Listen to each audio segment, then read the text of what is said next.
இந்த video last month எடுத்தது. Personal ரெஃபரன்ஸ்க்காக video எடுத்து வச்சுருந்தேன். இதை யூடியூப்பில் ஷேர் பண்ண வேண்டாம்னு நினச்சி போடாமல் இருந்தேன். ஆனால் இப்போ இந்த வீடியோவை உங்களோட ஷேர் பண்ணால் உங்களுக்கும் யூஸ்ஃபுல்லாக இருக்கும், எனக்கும் யூஸ்ஃபுல்லாக இருக்கும் அப்படின்றதுனால ஷேர் பண்ணுறேன். எனக்கு கல்யாணம் ஆகி 18 வருஷம் ஆகுது. இன்னி வரைக்கும் என் தாலி செயினில் நான் முகப்பு போட்டதில்லை, போடணுன்ற ஆசையும் எனக்கு வரல. ஆனால் இந்த ஒரு முகப்பு டைமண்டில் ஃப்ளவர் டிசைனில் 3 ஃப்ளவர் வந்த மாதிரி இருக்கும்.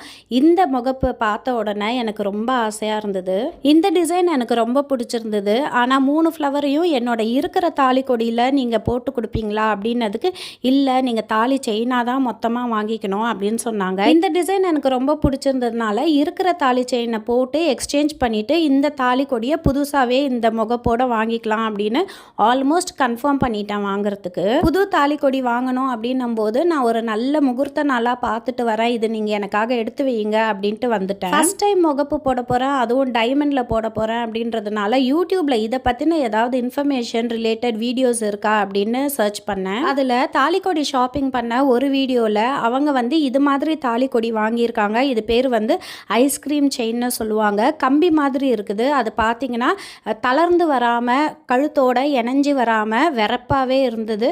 ஒரு மாதம் அவங்க வாங்கி ஒரு மாதம் யூஸ் பண்ணி கூட அது வந்து கழுத்தை விட்டு தூரமாக அப்படியே ஸ்டிஃபாகவே இருந்தது.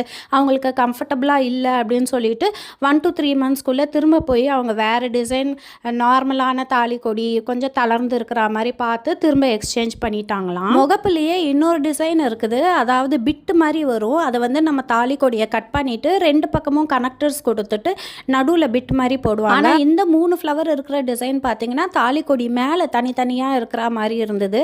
அது என்னன்னா நம்ம கழுத்தை இப்படியும் அப்படியும் திருப்பும் போது இதுவும் வந்து திரும்பிக்கும், ரொம்ப அன்கம்ஃபர்டபுளாக இருக்கும்.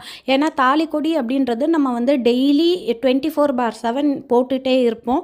அப்போ போது நமக்கு கம்ஃபர்டபுளாக இருக்கணும். நான் வர ஆடி 18க்கு இல்லை அடுத்த மாதத்தில் வர முகூர்த்த நாளுக்கு போய் இந்த மாதிரி டிசைன் வாங்கிக்கலாம் அப்படின்ற பிளானில் இருக்கிறேன். நீங்கள் யாராவது இந்த டிசைன் போட்டுக்கிட்டு இருக்கீங்க அப்படின்னா எனக்கு கண்டிப்பாக சஜஷன் சொல்லுங்கள், கமெண்ட் பண்ணுங்கள். இது மாதிரி பிட்டில் போட்டால் கம்ஃபர்டபுளாக இருக்குமா, இல்லைனா தாலி செயின்லேயே இது மாதிரி ஸ்டார்ஸ் இந்த ஃப்ளவர் 3 போட்டது கம்ஃபர்டபுளாக இருக்குமா, எது வாங்கலாம் என்ன அப்படின்றது உங்களோட சஜஷன் கண்டிப்பாக எனக்கு வேணும். நீங்கள் கமெண்ட்டில் சொல்லுங்கள். நாங்கள் இன்னொரு கடையில் போய் விசாரித்தப்போ இதே 3 ஃப்ளவர் உள்ள முகப்பு வந்து பிட்டில் இருந்தது. அவங்க என்ன சொன்னாங்கன்னா, நம்ம செயினை கட் பண்ணி முகப்பை ஆட் பண்ணிக்கலாம், உங்களுக்கு என்ன லெங்க்த்துக்கு வேணுமோ அந்த லெங்க்த்தையுமே உங்களுக்கு ஏற்ற மாதிரி கஸ்டமைஸ் பண்ணிக்கலாம் அப்படின்னு சொன்னாங்க. நீங்களும் தாலி செயின் வாங்க போகிறீங்க, முகப்பு வாங்க போகிறீங்கன்னா அதில் இவ்வளோ விஷயம் இருக்குது. இந்த வீடியோவை ரெஃபர் பண்ணிவிட்டு இன்ஃபர்மேஷன் எல்லாம் நல்லா தெரிஞ்சுக்கிட்டு அப்புறம் போய் நகையை வாங்குங்க. சுபா விலாக்ஸ் யூடியூப் சேனலை சப்ஸ்கிரைப் பண்ணி வச்சுக்கோங்க. பாய்.